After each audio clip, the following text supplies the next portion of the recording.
Okay, my audio's on. I want to check it with the folks. Okay, if someone from the remote audience could just check in with us to make sure you can see and hear us. I can hear you. Perfect, that's great. Dr. McKenzie, would you like to start us off? Or would you like me to do that? I can do it either way. Yes, greetings, everyone.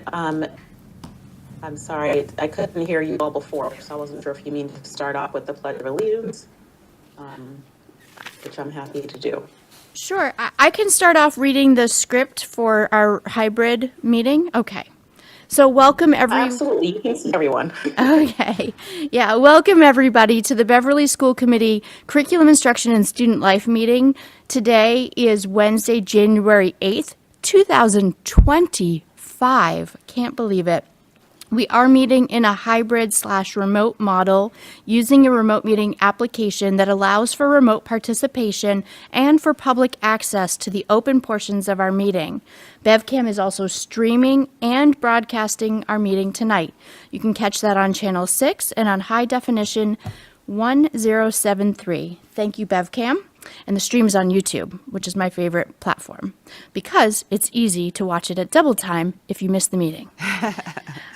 Beginning on June 16th, 2021, with Chapter 20 of the Acts of 2021, which were twice extended and now further extended until March 31st, 2025, local government boards were granted provisions to, among other things, hold meetings using remote meeting platforms by suspending the need for the quorum and chair to physically be present, which is our situation tonight. It does ask that our body use technical methods to allow for safe public access. And as a note, Beverly also has prior approval for remote participation of members, although when this act and its extensions expire, the chair and a quorum must be physically present, unless the legislature decides to extend it even further. Tonight is a CISL meeting, which means members of the public do not have an opportunity to address the body. If you do have public comments, you can send your thoughts or request for the link to this remote meeting before the start of our regular school committee meeting. You can send those requests to residentvoice@beverlyschools.org, or you can use the in-person sign-up sheet that is on that small table there. Please limit your remarks to 3 minutes, and please remember this is an address to the body. We will not reply. You do need to provide your name and address for the record. Joining us today are members of the school committee, various members of the district administration, as well as resident representatives and members of our staff. I will conduct a full roll call attendance just to make sure we are all certain of who is present and participating. Do remember, if you're participating remotely, that any audio or video that you supply on this platform will become part of the meeting record. And as such, I would ask that you use the mute functionality to prevent background noises. Let me now conduct the roll call so we know who is present. I'm going to go in a counterclockwise circle. We have Assistant Superintendent Dorothy Flaherty in person. Here. We have Dr. Sue Chirocek, Superintendent. She stepped away for just a second. And we have Erin Brown, our Executive Director of Information and Human Resources, present. We also have Delphine Qua, our student representative, present. Present. And we have our new BTA representative, Casey Fiore, present in person. And then for our students, we have Maverick Genist in person, as well as Sadie Brennan in person. I'm Rachel Abel, just so we don't get confused. And we have Patricia Spanks, one of our resident representatives. Present. Thank you. And from our leadership team, we have Derek Brennan, present. Present. And Katie Kraft, one of our resident representatives, present. Present. Online, we are joined by another resident representative, Ryan Redmond. Present. Thank you. And our chair, Dr. Kenan McKenzie DeFranza. Present, thank you. Thanks. And another school committee member, Karen Robinson, is joining us remotely. Here. And then I see we also have another staff, former staff member, Laura Brosnan, present. And Kim Allen is our BevCam aficionado. He is running the meeting. Those are who I see Mr. Mark Thomas in the background with a haircut. Nice to see you, Mark. And we have additional staff members here in our audience. Okay, Dr. McKenzie, it's your meeting now. You're still on mute, unfortunately. Sorry, I am. Thank you. I'm clearly getting over something because I'm feeling like I'm getting up to snuff here. So thank you everyone for joining us this evening. I would love to have someone start us off in the Pledge of Allegiance who's in the room. So I would love to ask if one of our students would like to do that. Looks like Sadie is saying yes with her eyes. Appreciate you. Pledge allegiance to the flag of the United States of America and to the republic for which it stands, one nation, under God, indivisible, with liberty and justice for all. Thank you, Sadie. Great. Thank you so much. I appreciate that. I didn't see it, but I'm sure it was wonderful. First, I would like us to take care of some housekeeping things. We do need to approve our minutes from our last meeting held. Were there any, make a motion to do that and see if there are any edits. So I'd love to make a motion again to approve our minutes from our last meeting, December 11th. I will second that motion, and I did send a correction for the spelling of my name already. So friendly amendment there. Thank you. Do we have anyone else, anything else you've noticed? Any other edits? You weren't here, okay, so you can abstain if you didn't catch it on BevCam. Okay, thank you. So with that, I guess we'll do a roll call vote to have those minutes approved with a friendly amendment and edit. Sure, I can call the roll for you, and I'm actually going to just do it in the order that it's printed so I don't forget anyone. Dr. McKenzie? Yes. And Rachel Abel, yes. Karen Robinson? Yes. And this says Dot Flaherty, but I don't think you're a voting member. Derek Brennan? Yes. Thank you. Katie Kraft? Yes. Patricia Spanks? Yes. Ryan Redmond? Yes. Maverick Genist? Yes. Sadie Brennan? Abstain. Okay. And I don't see Achul. Not online. Absent. And Jacob Atunes? Absent. And Delphine Qua? Abstained. Abstain. And then Casey Fiore, do you want to abstain? I'll abstain. Okay. In case you caught it on BevCam, you could vote, but okay. Okay, the motion has passed for the minutes, and I will make sure I do the math correctly on here. Thanks. Great. Thank you, everyone. I would like to turn it over to our student. Thank you so much for being there in person to provide our updates. And I also want to welcome, again, I'm sorry I'm not there to greet you in person, but you're probably going to appreciate that since I'm getting over something. But welcome to the meeting. So exciting to have someone here from our BTA colleagues. So with that, should we go on to our student for their updates?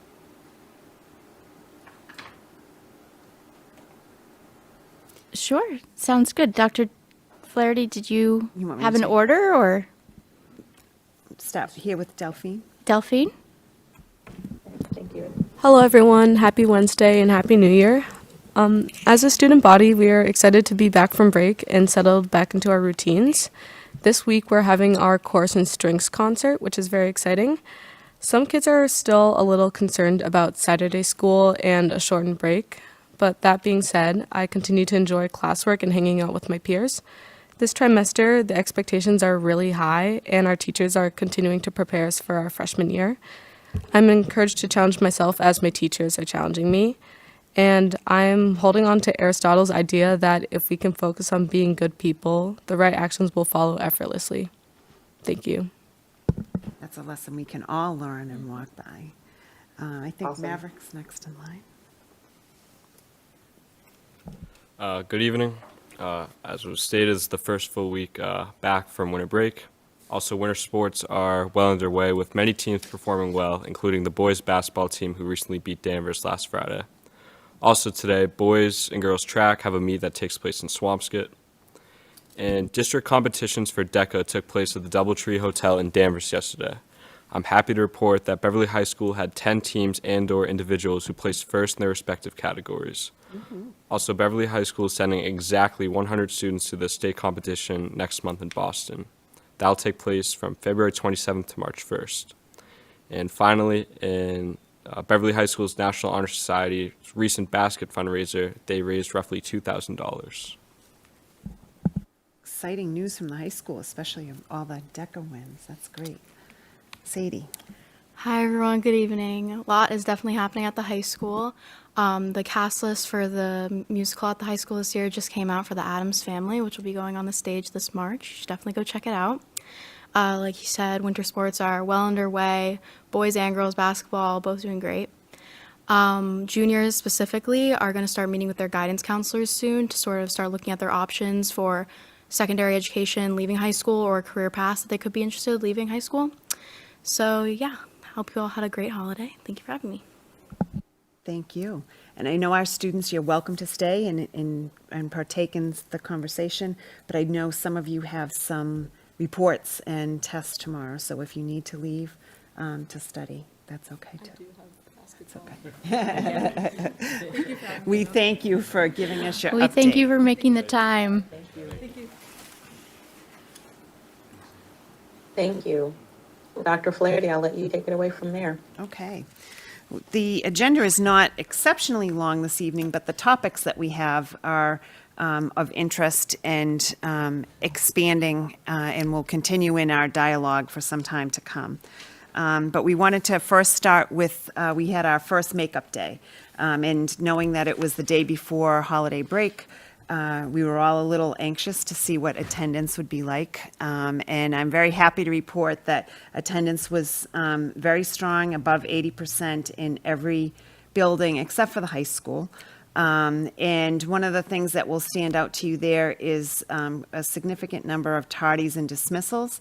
And as you get to the older grades, they have some more freedom. And what that probably tells us is there was a class that they either needed to come in for because they knew they needed to be in school that day for that class, or a class that they love and didn't want to miss. And then dismissals, I think Mr. Thomas will tell you that if high school students get to school and their friends aren't there, there's a good chance that they called and said, come pick me up, I want to go home. And I think that will account for the number of dismissals that you see there as well. But overall, the district attendance was 75%, but in all of our buildings, it was over 80, with the exception of the high school. And our staff, teachers and para attendance was very high that day as well, with the majority of absences being ones that were already approved through the superintendent's office. However, we do have the neurovirus and some other illnesses that we're going through. So there were a few people that unfortunately were very sick for the holiday. So that was just to kind of show you the overview. We hope that attendance stays as strong, if not stronger, when we get to our Saturday and holiday makeups, knowing that that will be new learning, especially in preparation for midterms and MCAS exams. And I do want to do a shout out for McEwen, because sometimes, especially with our littlest ones, when it's not a mandatory day, attendance can run very low. But the preschool had outstanding attendance on that the day before for that makeup. So they were over 90%. So I want to give a shout out to the preschool. The next item on our agenda is we're all starting conversations, and there's, all of our listservs. This is kind of the information that's flying back and forth. There's been some webinars through the Department of Ed. And the law itself isn't a major change as far as a lot of pieces, but the pieces that it did change will have a big impact that we're all trying to work our way around right now. So we thought that it would be good to start January with reviewing for the committee and updating school committee through community, the updates later on in the next meeting, and also the community about what does the law really mean, what does it do, and what doesn't it do.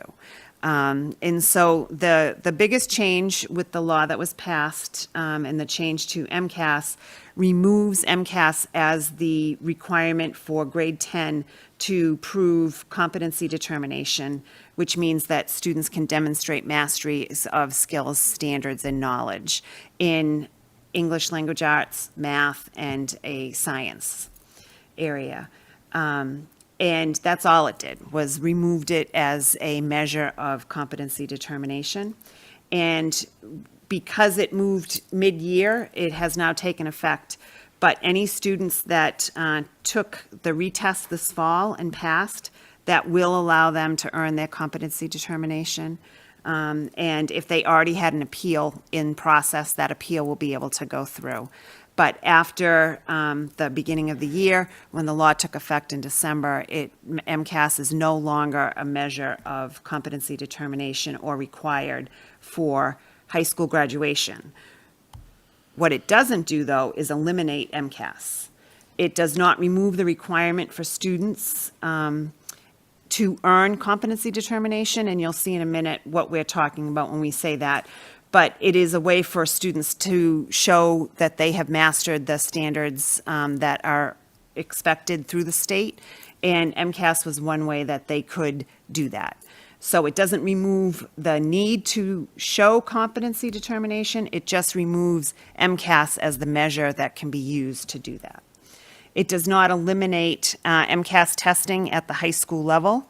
And in fact, participation in MCAS testing will still be used by the state as a requirement when it comes to the accountability system. So when they give us our ratings and percentile rankings, your participation rate in MCAS at the high school level will be a factor that is used to rate both the school and the district. And as of this moment, DESE is still holding to the 95% participation rate as the floor. And so anything that goes below that, you will not receive the full points that you need in order to help your accountability rating.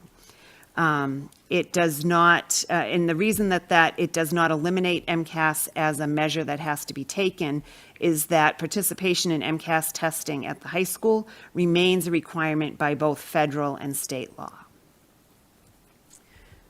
That can be a little bit confusing. Does anybody have questions on that area before I move to the next? Okay.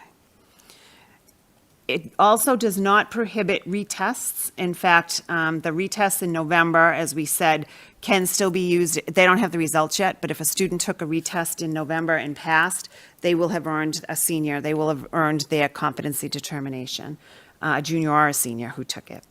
And they will still remain to be offered for the rest of this school year, and then the DESE will decide if they're going to offer them again in the future. And the reason why it's not required that a student take the retest now, but they may want to because of multiple factors. They might want to apply for a scholarship or to use it to better the school, that they wanted to pass it. It's their choice if they want to take it to show that they've earned that mastery. And it does not impact the criteria that students need to meet to earn the John and Abigail Adams Scholarship, the Stanley Koplik Certificate of Mastery Award, or the State Seal of Biliteracy. So that would be another reason that somebody might want to take the retest if they're trying to earn, especially State Seal of Biliteracy. They may still take the test. So you heard a lot of the term competency determination. And so what we wanted to try to do is to show the difference between graduation requirements and competency determination, because sometimes they get used interchangeably. And some people may say it's just semantics, but it really is a very different approach, even though we may be talking about some of the same coursework. And I know Mr. Thomas is here. If you want to jump in on any of this, feel free. But the way that I simplified it is to talk about graduation requirements being the what, what is the list of requirements that a student must take in order to earn a diploma from Beverly High School. Competency determination is talking about the how. How do they demonstrate the mastery of the skills, competencies, and knowledge contained in the state standards and in the curriculum frameworks? And they will have to do that in ELA, math, and at least one science discipline. So it could be bio, intro to physics, chemistry, or technology and engineering. So when you think about graduation requirements, those are listed in the program of studies as what you have to take. And then competency determination can be through, we'll see in a minute, grades, benchmark assessments, midterms, finals, those kind of things. And we had to talk about, as I said at the beginning of the day, that we're going to be looking at short-term. So what are we doing for our seniors right now who have not yet demonstrated or passed MCAS? What will we do in the next year to two, class of 26 and 27? And then what does the longer-term conversation look like? We still don't know. The state could come back and institute a new requirement for graduation. They could come back with guidelines that districts need to make in order to show how student has mastered the information and standards other than just grades. We know that that's one of the conversations we've started to have, and Mr. Thomas will continue to have with staff and with his school council, is when we say, you know, somebody gets a B, what is the consistency across the grade level that a B really means the same thing? And so that we can then say, you might have reached a B for graduation requirements, you passed the class, but what does that B mean as far as how have you mastered the standards? And that's going to be a longer puzzle to try to play out and figure out. And so for our current seniors that have not yet passed their competency or shown competency determination in the areas that MCAS was assessed in, they will, you may have heard the term previously, EPP. That was something that was done through MCAS. It'll now be referred to as a personalized learning plan. And so they will review a student's strengths and weaknesses in coursework, benchmarks, grades, teacher input in classes associated with the MCAS assessments, of which the student has not yet qualified for. They'll keep a record of those on file at Beverly High School for each student who has not met the previous CD requirements. And the students must show that they've mastered the standards and skills for biology or lab science equivalent. For our seniors, it will be ELA 12 if they haven't passed English Language Arts 10 yet, and Algebra 1 or an equivalent course and or geometry. So that's just short term. Most of them have already been on an EPP for 2 years, and so they've already been working towards that. We're talking about, I think when I checked with Mr. Thomas earlier, it was a total of 10 students. So we're not talking about a large number of students that are impacted for this year. But we will continue to work with them on a personalized level to make sure that they can show their mastery before graduation. For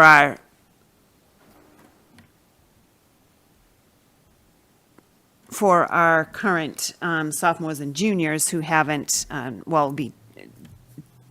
those that haven't taken, because they'll take spring MCAS in grade 10 sophomores, but that won't be used to determine mastery. So now, for our current sophomores and juniors, it will be very similar, and then we'll have the conversation about how do we kind of bring consistency across what this is. But for our sophomores and juniors, it will also be demonstration through their coursework. Could be benchmark assessments. It could be projects. So that will be something that will be in their classes.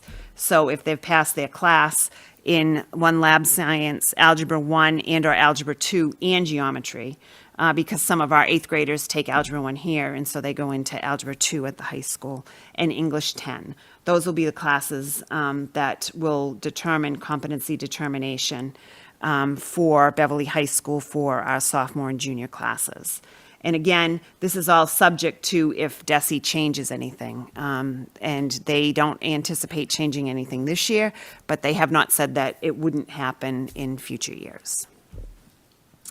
And if we have students that do not in sophomore, junior year who have not yet demonstrated that competency determination, so it could mean having to go to summer school, it could mean other remedial actions, they will be on a personalized learning plan, and the high school will help to show through other classwork how they will now master the standards that were in there. Is that a fair summary? Any questions about that? I have a quick question. For English 10, for instance, you mentioned summer school or some other remedial action. Is it so long as by the year they intend to graduate, they've passed That they can level? demonstrate that they've mastered the standards for grade 10 English. Okay. And most of the English standards spiral, and so they're the same standards for each grade. They just do it into deeper levels. So that's why if they then pass English 11, then they would have mastered the standards. For 10. Okay, gotcha. Thanks. I'm looking around the room for you, Dr. McKenzie. I don't see any other questions there. I'm looking online. I don't see any other questions there. And there's no vote for this right now. Eventually, for 2025, it will come to school committee soon, because we also have to let students know. However, we will come together, and it's recommended by DESI that we have, even though they may be very similar in wording, that we have two separate statements and documents about graduation requirements and competency determination. And so this is a conversation that's just beginning, and we just wanted to make sure you had some knowledge behind it as you're starting to hear it in the news or in conversations in your own schools. And as I said to somebody else, grades K through 8, nothing changes. So they will continue MCAS as it has been determined. In fact, they're still adding in social studies. The science test has just changed. And everything will remain the same for our accountability determinations for each school and as a district.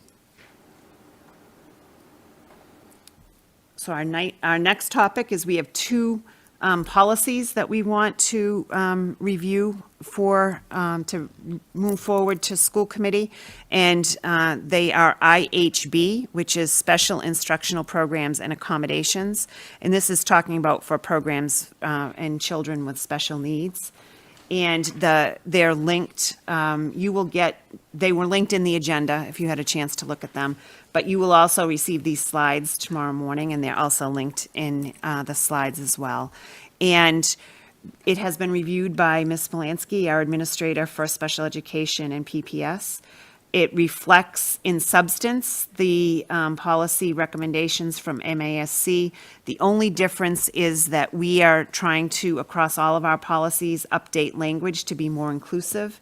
And so we would change in the policy where it refers to parent to include guardian and caregiver. And so that's just a minor change, but it is a change in language.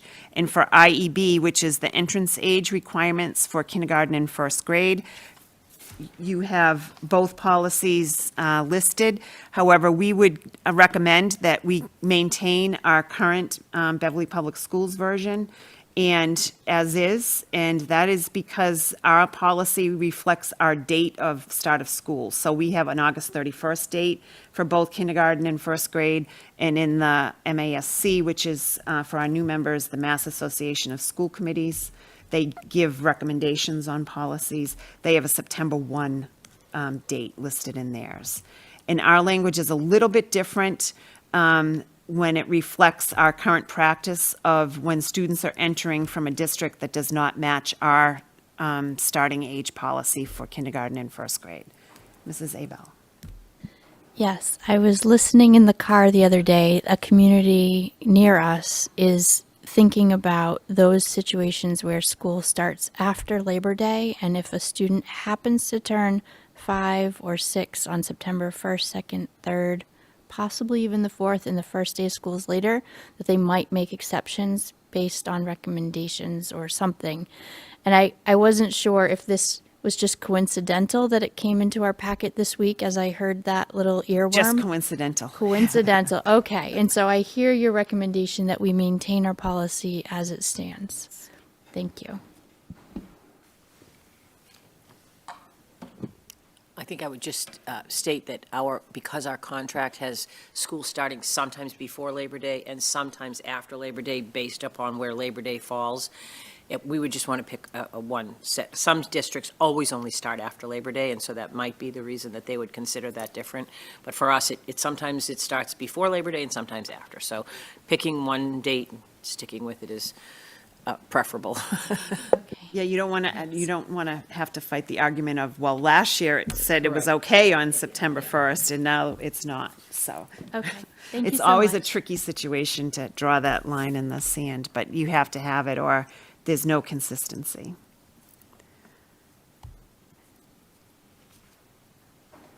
And so if there are no questions, we'd just be looking for a motion. And we want to do this separately because the first one will go to a first read to school committee just for the language changes, I believe. And our motion for JEB doesn't need to go to school committee because it's just going to be our version maintaining, if I understand the process.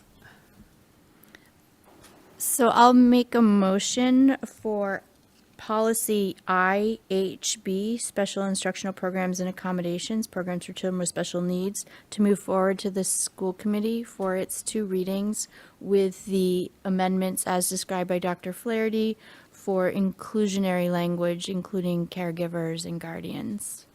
Is there a second? Second. Oh, Nope. I missed who was the second. Is that Karen? I it think so. was, Okay. yes. Yeah, we were at the same time, so we have Okay.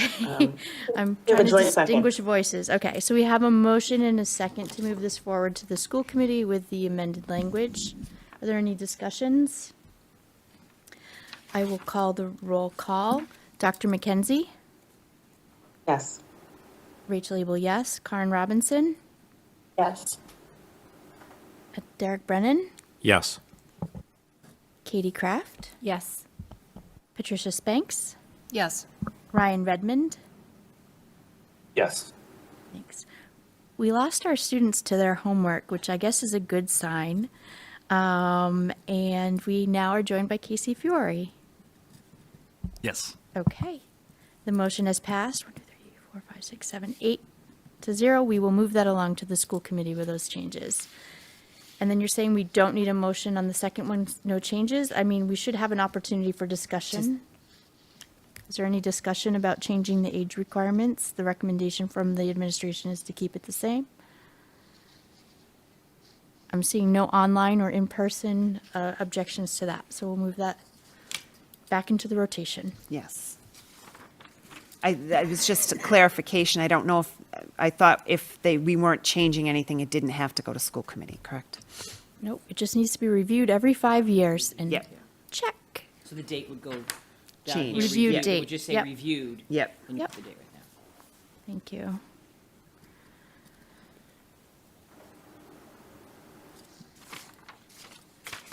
And that's the end of. So, our Dr. meeting? McKenzie, it looks like that's the end of your agenda this evening. Wow.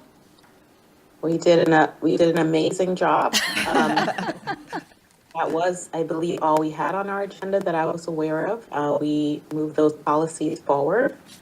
I just want to make sure. It looks like that's the case. So our next meeting is February 12th. So with that being the case, I'd like to make a motion to adjourn our meeting. And I will second that motion. It's not negotiable. There's no debate. Debatable, right? So, not debatable, yeah. So we will call the roll. Dr. McKenzie? Yes. Rachel Abel, yes. Karen Robinson? Yes. Derek Brennan? Yes. Katie Kraft? Yes. Patricia Spanks? Yes. Ryan Redmond? Yes. No students are present. And Casey Fiore? And I would just, before we close, I would also welcome Stephanie Andrews, who will be an alternate on the committee. Yeah, thank you. I think that adjourns us. I'm going to bang the gavel for you, Chair, and it's 6:51. Thank you. Have a great week ahead. Thanks, everyone.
Okay. Welcome, everyone. Thank you so much for joining us in person this evening. This is the Beverly School Committee regular school committee meeting for Wednesday, January 8th, 2025. Can't believe it. We are using a hybrid remote model this evening, which allows for remote participation as well as public access to the open portions of our meeting. We have BevCam, who is streaming us and broadcasting our meeting tonight. You can catch the broadcast on Channel 6 in high definition 1073. You can also catch their YouTube channel. So thank you, BevCam. Beginning on June 16, 2021, with Chapter 20 of the Acts of 2021, which were twice extended and now further extended until March 31st, 2025, local government and boards are granted provisions to, among other things, hold meetings remotely by suspending the need for a quorum and the chair to physically be present, but asks our body to use technical methods to allow for safe public access. As a note, Beverly does have prior approval for remote participation of members, although when this act and its extension expires in March, the chair and a quorum do physically need to be present unless our legislature makes a more permanent move. Tonight is a regular school committee meeting. This does mean that there is an opportunity for members of the public to address this committee. We do request that if you want to join us remotely, you request a link prior to the start of the meeting by emailing residentvoice@beverlyschools.org. Or if you're here in person, you can use the sign-up sheet in the blue folder on the table in front of you. Please limit your remarks to 3 minutes, and do remember that you will need to state your name and address for the record. It is an address to the body. We will not be replying. Joining us tonight are members of the school committee, few of them remotely. We also have the administrators and leadership team for our district, as well as a number of distinguished student athletes and their caregivers in the audience. I will conduct a roll call real quickly to make sure that our members who are participating on the remote platform can see and hear us and are aware of who else is in the room. In person, we have Mayor Cahill. Here. And online, we're joined by Kimberly Coelho. Here. Great. And we also remotely have Kenan Mackenzie DeFranza. Here. And Karen Robinson is joining us remotely. Here. In the room, we have Jeffrey Silva. Here. Lorinda Visnick. Here. And I'm Rachel Abel, if you didn't know already. In person, we also are joined by our student representative, Delia Gauker. Here. And our Executive Secretary, Donna Bergeron. Here. Superintendent, Dr. Sue Chorochek. Here. Assistant Superintendent, Dorothy Flaherty. Executive Director of Information and Human Resources, Aaron Brown. Director of Special Education and Pupil Personnel, Bethany Splansky. We have our Athletic Director, Ryan Wood. Our Principal, Mark Thomas from the high school. Coach Edgar DeLeon, as well as, I don't get the Director of Restorative Practices. There we go. Okay. And so many more people in the audience. I appreciate you all being here.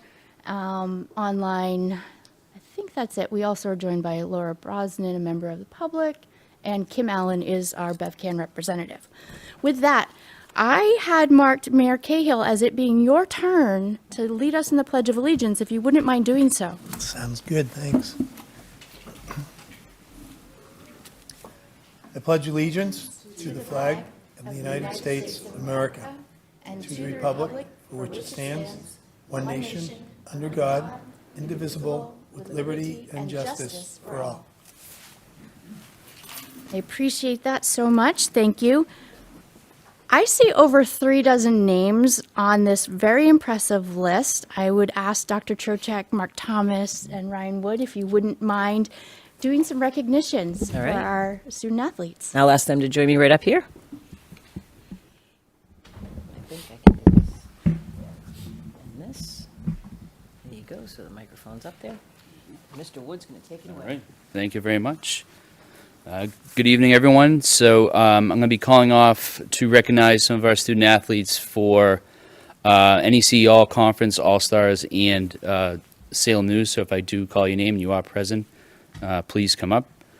So I'm going to start with cheerleading. I have Savannah Hathaway, who's a NEC All-Star.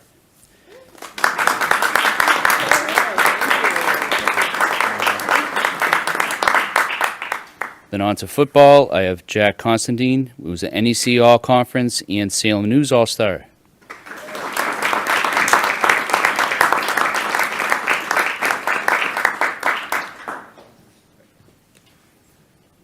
Next, I have Xavier Ock, who's an NEC All-Conference. Xavier here? No? All right. Liam Timpone, NEC All-Star. And Danny Pierce, Salem News All-Star.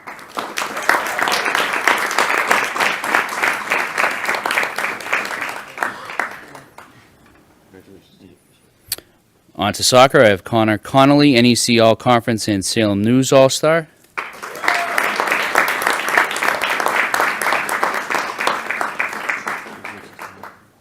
I have Owen Perry, NEC All-Conference and Salem News All-Star.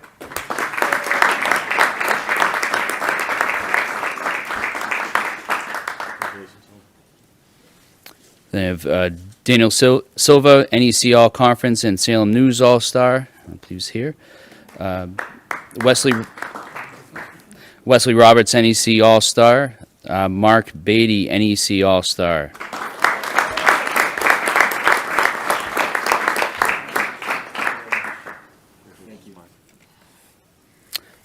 Connor Sullivan, NEC All-Star.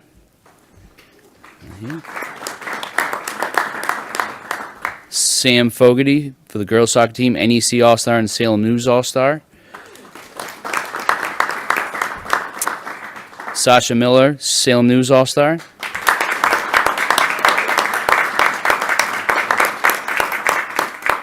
And Coach Edgar De Leon for NEC Coach of the Year.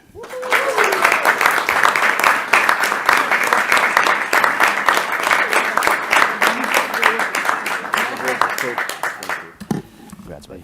You got it. So if we could add Connery, Perry, and Silva were also Eastern Mass All-Stars. Ooh. All right.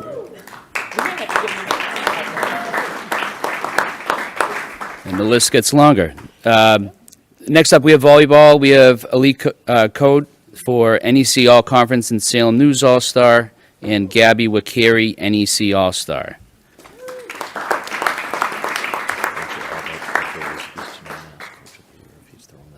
Yep. On to field hockey, Elliot Lunn, NEC Player of the Year, All-Conference for the NEC and Salem News All-Star. Fiona Bazin, NEC All-Conference and Salem News All-Star. Riley Michael, NEC All-Conference.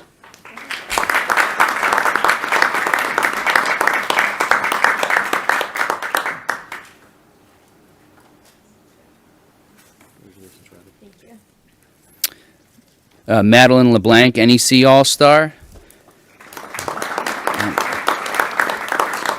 Mia Bazin, NEC All-Star.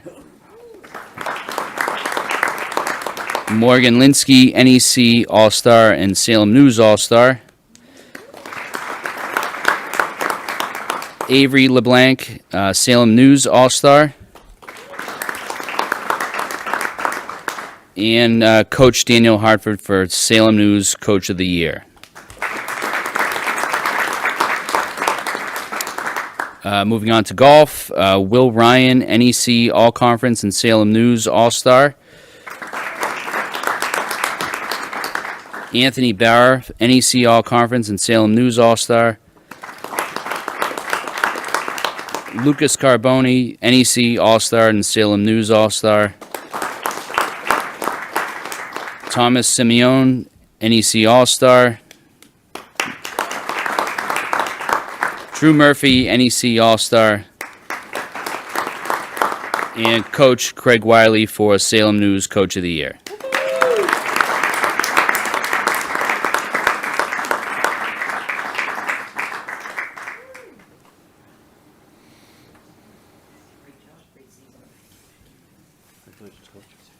Yes, sir. On to cross country, Jason Provost, NEC All Conference and Salem News All-Star. Charlie Bossler, NEC All Conference and Salem News All-Star. Grace Corbett, NEC All Conference and Salem News All-Star. Calvin Barrett, NEC All-Star. Micah Groff, NEC All-Star. And Lily Judge, NEC All-Star.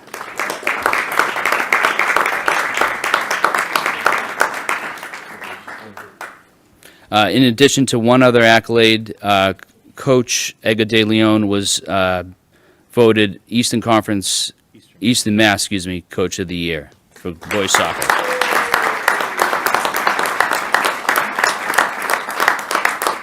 Thank you to all of the recipients, and also thanks to the parents for, many long hours bringing them to various events. And make sure you thank your parents.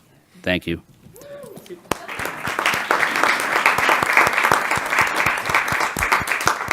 I think the school committee would like to take a 5-minute recess to offer our accolades to our student athletes and to thank their caregivers. We'll stand in recess. Congratulations.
Thank you so much for your patience at home for that brief recess. It's always such an honor to be able to share our accolades with our student athletes and their families. We have an agenda to follow, and I'm seeing that the next is a report from our student representative, Delia Gauker. Floor is yours. Thank you. At the high school, winter sports are still underway. Athletes are almost halfway through their winter seasons. The spring musical, The Addams Family, and the Stage Right Club's production of A Midsummer Night's Dream for the Drama Fest competition have both begun rehearsals. Before winter vacation, students held a hallway decorating competition between grades, and the entire school had a pajama day on Monday, December 23rd. This is a mini version of what we normally do before Thanksgiving. On January 15th, seniors have the option to test for the Seal of Biliteracy. This would demonstrate proficiency in English and another language to potentially earn college acceptance or credit. Sophomores and juniors will have the option to take this later in the year. Seniors attended a presentation a few weeks ago during advisory to learn more information about senior internships. These will take place for a month in the spring, and seniors are putting together proposals to submit in March. And coming up next month is the end of the quarter and midterm week for students in all grades. Thank you. Thank you so much. And as always, we enjoy having you participate throughout the entire meeting, but if you do need to step away, we understand. Thank you, Delia. Okay, next on our agenda is the approval of meeting records from our December 11th regular school committee meeting. Is there a motion to approve? So moved. Thank you, Ms. Visnick. Second. Thank you, Dr. Silva. Were there any edits or corrections that anyone wanted to make? I'm not seeing any. I will have to call the roll since we have remote participants. First up, Mayor Cahill. As I was not in attendance that night, I'll abstain. Abstain. And Kimberly Coelho. Yes. Thank you. Ken-Ann McKenzie DeFranza. Yes. Karen Robinson. Yes. Thank you. Jeffrey Silva. Yes. Lorinda Visnick. Yes. And Rachel Abel, yes. By a vote of 6-0 with one abstention, the meeting records will become part of our official record. The next item on our agenda is an open forum for resident voice. This is for input on agenda-related or non-agenda-related items. As I described earlier, we don't have anyone that signed up. Okay, we'll move along. Our sixth agenda item is warrants by consensus. They're listed on our agenda as items A, B, C, and D with the warrant numbers and the associated amounts. I'd like to entertain a motion to approve the warrants as a group. So moved. Thank you, Ms. Visnick. Second. Thank you, Mayor Cahill. Generally, we don't have questions. I'm looking, I don't see any questions. I will call the roll again. Mayor Cahill, Yes. Kimberly Coelho, Yes. Ken-Ann McKenzie DeFranza, Yes. Karen Robinson, Yes. Jeffrey Silva, Yes. Lorinda Visnick, Yes. and Rachel Abel, yes. That's 7-0. The time is 7:57. Now up, Dr. Churchak, if you could give your superintendent report.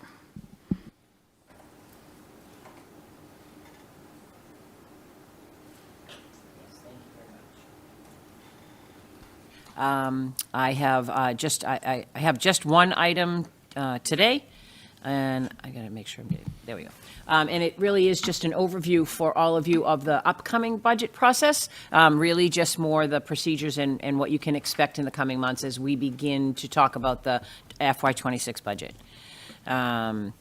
So as always, as I begin each one of ours, we always want a reminder of our district goal areas. These are the goals that you approved in the spring for our district improvement plan that carries through the next 3 years, taking a look at what are the things that we have in focus on the forefront. But more importantly, these are kind of the items that drive our budget discussions and our budget decisions as we go forward. So always thinking back to what are we doing, why are we doing it, and what, who are we doing it for. So again, our 3 goal areas: designing our equity continuum, diversity, belonging, inclusive, and equity, empowering educators, and then innovative practices. So just for the budget process, we have we follow sort of a timeline over the next 6 months leading up to the public hearing and then the vote by school committee and then the forwarding it on to city council for the work that they will do. So within our group, what we're going to do over the next few months is begin to identify our priorities of the school committee and of stakeholder groups. I've begun meeting individually with school committee members. I have meetings set up over the next couple of weeks with various stakeholder groups, and I will just take input from all of them, and it helps me populate a list of priorities that we want to keep in mind as we build the budget. We'll also begin collaborating with the principals and central office department heads to develop that shared framework that guide our decisions. Those individual meetings with principals, we take a look at administrative efficiencies and restructuring opportunities based upon enrollments that impact staffing, taking a look at the various funding requests from various departments, and then finally it culminates in an opportunity to collaborate with the city, and we talk about the proposed city contribution sort of in relationship with our school budget. Same process that we've used in terms of process. This past month, I did present a calendar of events so that you have in your documents the calendar of when these will all take place and when the public meetings are scheduled. As always, we want to keep in mind the factors that are going to impact the FY26 budget. Good news is that we have settled all of our contracts, so we have a definite idea of what our contractual obligations will be, at least in the area of salaries. We always have health insurance as another part of that contractual obligation, and we'll look to the city for some guidance on what those increases may or may not look like, along with our enrollments. So our enrollments in Beverly have been pretty steady over the past years.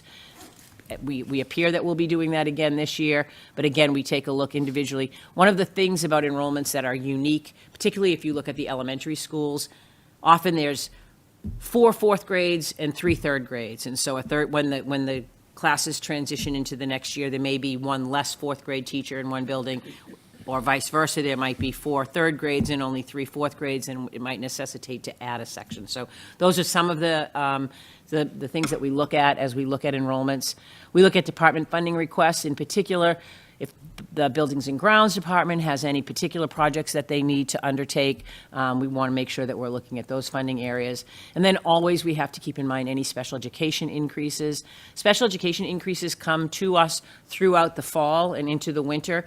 We, for example, have heard from 2 different private day schools that they've been approved for increases, so we want to make sure that we incorporate those already obligated tuition prices into the budget. And so these are the main factors this year that are impacting that FY26 budget that we'll be keeping an eye on. We want to make sure we're building priorities. I did spend some time, as I said, with some of you already. I've started to kind of build that list to see what it will look like. Taking a look at it in terms of some of the areas that we in particular consider. Social, emotional, and mental health. Several of you mentioned that making sure that we're looking at our resources for the students if they've experienced trauma or stress. Clinical and behavioral services, professional development for our staff around working with students with mental health issues, and also we want to look at continuing with our BPS connections and how that's going to look in our schools. Under curriculum and teaching and learning, in particular, we want to maintain focus on the graduate outcomes and the pathways. As you remember, during the last year, we received designation as an innovative pathways school, as well as designation as early college. Want to make sure that we're looking at the resourcing that we need to do around those programs. Always looking at academic supports, whether that's in the Scholars Club in the elementary, but making sure that we have funding sources for those things. Elementary library supports were mentioned as well. We had conversations last year around what we're doing and just making sure, kind of following up, what do they look like now and what are our resourcing around that. Operationally, we want to continue to work on sustainability. We do have our Operational Sustainability Committee taking a look at how we are addressing. I will say, and I'm sure at F&F coming up at one of these times, you'll be hearing more about the LED project that's going on, but I know that it's beginning in our schools, replacement of lights around LED. So looking at a lot of different ways of how we're going to work on sustainability. An increased focus this year on grant acquisitions, making sure that we're tapping into state and local and federal grants that are available. As always, we're all looking to the national forefront, whether there'll be an impact to entitlement grants, and those are our federal grants that we get. So really just sort of an increased eye this year on how we're working with grants and where we're able to find some. And then it was mentioned to evaluate our fee structure. We have a fee structure that's been in place. We have not revisited that for 11 years. Just a conversation around what are the fees, how do they line up, are they adequate, is there anything that we need to do looking at those? And then finally, under communication, just working on ongoing engagement with our community, continued sharing of district and procedures and timelines, and then maybe an increased look, I heard from a couple different people, around legislative advocacy for state-level conversations around school funding. So these are the priorities that have risen out of the conversations that I've had to date. We'll continue to have those conversations with different stakeholder groups and continue to add to the list as we go along. So. Next steps will be budget meetings with principals and department heads, reviewing the enrollments and staffing needs, looking at costs for non-staff needs, reviewing our costs associated with each department, reviewing the requests and creating a proposed budget, and then collaborating with the city. So that's basically the outline for our process going forward. We'll start to, in each one of our meetings, incorporate different kinds of discussions and conversations about the budget. So I just wanted to lay out kind of the lay of the land of where we're going and what's upcoming in the next few months. Right? Thank you. Any questions for Dr. Trocheck? Move right along. Our next agenda item is for the school committee chair to provide some updates. As we spoke in a prior meeting, we had in the spring intended to send around for signature the school committee and superintendent operating protocols, and then we had a request to make some additional cross-references to additional policies. I did provide the link to the former version on the agenda, and then I sent to everyone in advance a track changes version that outlines the nominal changes that we had made, as well as adding cross-references and making the pronouns gender neutral, capitalizing committee, that sort of simple stuff. Most of the cross-references have actually been added to the footnote near the signatures, and those are referencing Section B of the school committee's policies, which relate to board governance and operations, that speak to our code of ethics, our powers and duties, how we run our meetings, and then relationships and communications. So they're listed there. I don't know if anyone wanted to bring to the table any additional edits to this document before I have Ms. Bergeron send it around for our signature. Does anyone online have any requests? Otherwise, I will have Nope. Ms. Bergeron. Okay, I'll have Ms. Bergeron accept the changes. I think we share that document, and we will send it out via Adobe or one of those e-signs, and we'll get that posted on that URL on our district site. Sorry, that was a little late in coming. And then the only other update I have is just to mention that our next meeting is going to be, and I'm looking at the calendar, the 22nd? Okay. So January 22nd, we'll have an F&F at 6:15 p.m. and a committee of the whole at 7:30 p.m. I also believe that the committee of the whole will need to meet at some point in the month of January, and we will discuss in executive session a potential retreat and or negotiations and or committee of the whole meeting and how that might work. So please have your calendars available, and we will make that known to the public once we figure out which combination of those we might want to hold between now and the end of the month. And with that, I'd like to invite our Standing Committee on Finance and Facilities Chair, Ms. Visnick, to bring forward a few items that we have listed here. Fantastic. Thank you, Ms. Abel. F&F last met on December 11th, and we stacked that meeting so it could get in before I went out on knee surgery, and we had a full meeting later that night. So we already reported out what happened in that meeting. One thing I wish to emphasize / remind people, we get at FNF a city councilor, so that the city council always has a little bit of a sense of, at least financially, what's happening on the school sides. And this term, we have been rotating either City Council President Julie Flowers or Ward 1 Rep. Todd Rotundo. However, Councilor Rotundo has decided that he would be better served to recuse himself now that his daughter is an employee of the Beverly Public Schools.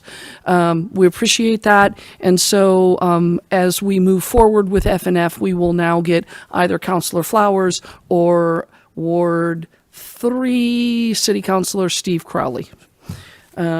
So FNFers, people who kind of hang out with counting the bean people, you can expect that change, any given meeting. Okay, we have a number of motions. We didn't have any administrative report last meeting. We really crunched the meeting in, and so we just did business. We just did counting of the beans. So the Standing Committee on Finance and Facilities recommends the approval of the attached policy DIB, revolving accounts, for a second reading and a vote. In your packet, the two policies are actually in one file. So if you're thinking you don't have that policy, EBCD was first on the page. So if you scroll down a little bit, you'll see DIB. As the chair, I recommend that we accept this policy as is. That's my motion. Okay, if you're making that motion, I will second the motion. Are there any questions or discussion about DIB as presented? I do have a question. Can you remind me, what were the changes, or are we just reaffirming our commitment to as written? I don't believe there were any substantive changes in either of these policies out of FNF. If there were changes, they were the pronouns, they were the committee kind of things. And so really, we're probably just going to change we reviewed it on date. Okay, so it's really mark it as reviewed. I don't see any pronouns or, yeah. I don't remember them from last meeting either, if this is our second reading. Yeah. And to be honest with you, I didn't bring my glasses, so I'm in a little bit of a disadvantage right now. Okay. I'm happy with the policy as it is written and presented, so I'm willing to vote for it. So I don't know if anyone else has any other questions. I can call the roll. What are you looking at? Oh, thanks. Okay. Mayor Cahill. Yes. Kim Coelho. Yes. Ken Ann McKenzie DeFranza. Yes. Karen Robinson. Yes. Jeffrey Silva. Yes. Lauren DeViznik. Yes. And Rachel Ebel, yes. All right. The next policy is in that same file. I apologize. EBCD, emergency closings, and the Standing Committee on Finance and Facilities recommends the approval of that policy, EBCD, emergency closings, for a second reading and a vote. That is my motion. Second. Thank you, Ms. Biznick and Dr. Silva. Are there any questions or comments? Seeing none, I will call the roll. Mayor Cahill. Yes. Kim Coelho. Yes. Ken Ann McKenzie DeFranza. Yes. Karen Robinson. Yes. Jeffrey Silva. Yes. Lauren DeViznik. Yes. Rachel Abel, yes. 7-0. It's 8:12 p.m. In your packet, there is a file that itemizes some gifts to schools. The Standing Committee on Finance and Facilities recommends approval of the October through November 2024 gifts to schools, which total $530. With gratitude. Yeah, with extreme gratitude, I'll make the motion. Fantastic. Thank you. I'll second that motion. Okay. They are outlined in your packet. If there's no discussion, I'll call the roll. Mayor Cahill. Yes. Kim Coelho. Yes. Ken Ann McKenzie DeFranza. Yes. Karen Robinson. Yes. Jeffrey Silva. Yes. Lauren DeViznik. Yes. Rachel Abel, yes. Also in your packet, there was a budget transfer number 130. The Standing Committee on Finance and Facilities recommends approval of that budget transfer number 130. That is my motion. I'll second that motion. Are there any comments or questions? Looks like a straightforward transfer from one line to another. Calling the roll, Mayor Cahill. Yes. Kim Coelho. Yes. Ken Mackenzie DeFranza. Yes. Karen Robinson. Yes. Jeffrey Silva. Yes. Lorenda Visnick. Yes. Rachel Abel. Yes. 7-0. And finally, the Standing Committee on Finance and Facilities recommends the approval of the attached other state and federal grants totaling $64,600. That is my motion. I will second that motion. Any comments or questions on these grants totaling $64,600? Not seeing any, I'll call the roll. Mayor Cahill. Yes. Kimberly Coelho. Yes. Ken Mackenzie DeFranza. Yes. Karen Robinson. Yes. Jeffrey Silva. Yes. Lorenda Visnick. Yes. Rachel Abel. Yes. 7-0. 8-14. Our committee is scheduled to meet 2 weeks from today, Wednesday, January 22nd at 6:15. Thank you so much. And then Dr. Mackenzie, if I could invite you as chair of our Curriculum, Instruction, and Student Life Standing Committee to give your report. Yes, thank you. My report is relatively short. We also had a meeting that ended under the hour. So we had our student representatives come and give us some updates as to how they're doing. We also had new members to our committee. Casey Fiore, who is a non-voting member, will represent the BTA on the committee. We also have the alternate, Stephanie Andrews. So we welcome them today. We really appreciate the input that they'll be able to give to the committee. The committee also reviewed 2 policies, one of which we voted to move to the committee for a first reading. That policy is IHB as in boy. And that policy looks at language with regard to our special instructional programs, and it looks to just add more inclusive language for caregivers versus saying only parents. I don't know if there was another substantial change to that. I don't think so. I just want to double check that with Dr. Flaherty while she's there. Any other substantial changes to that policy? Okay, I did not think so. So the committee did vote to move that to the larger committee. And that's my report for CISL. Our next meeting is February 12th.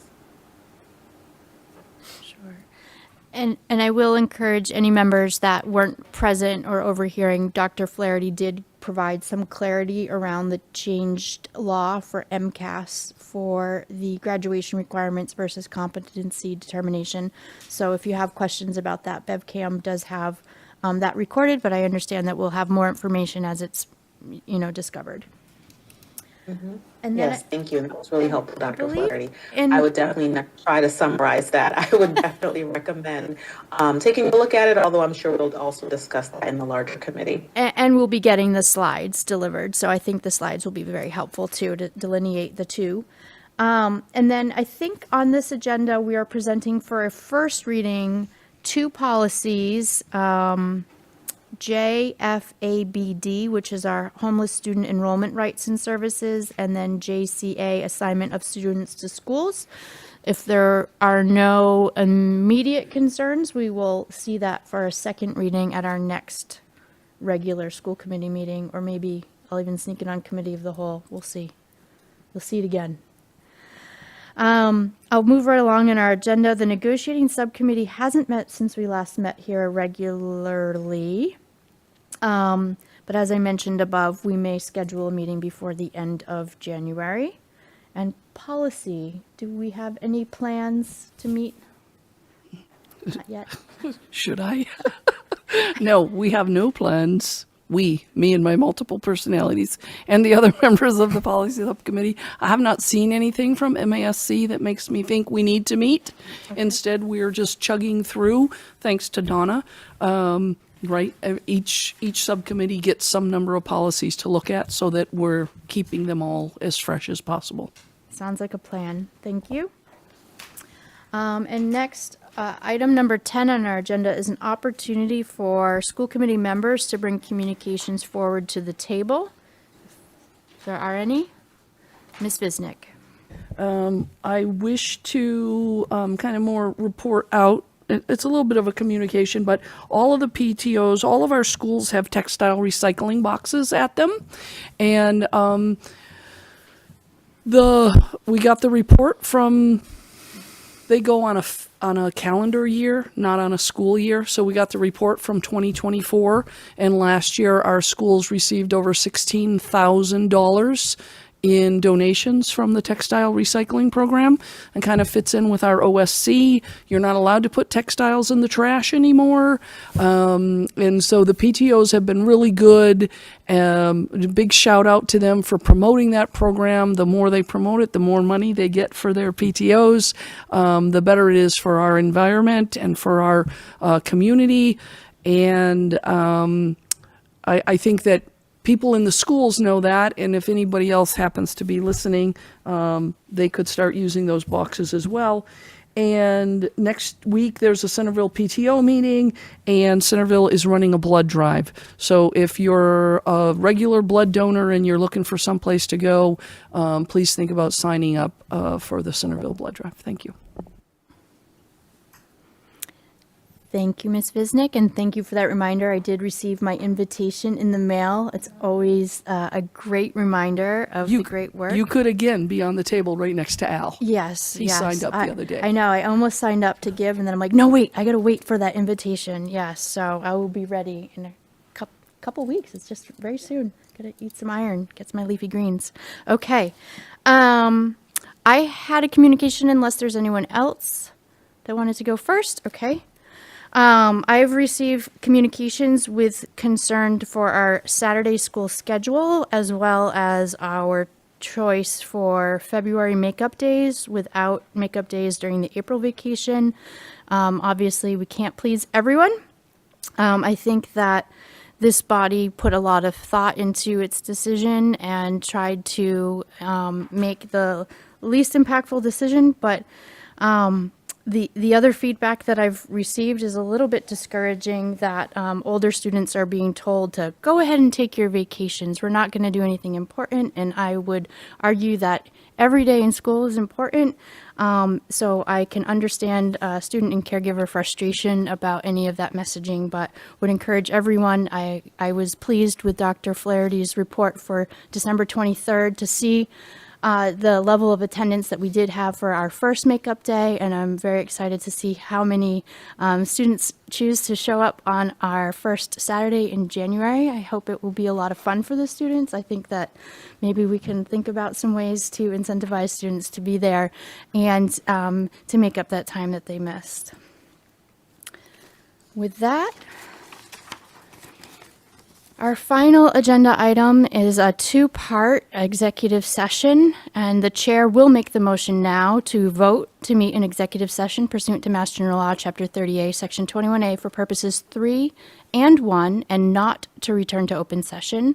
As a reminder, purpose 3 is to discuss strategy with respect to and in preparation for collective bargaining with units A, B, C, and individual contracts, because an open discussion may have a detrimental effect on the bargaining position of the committee.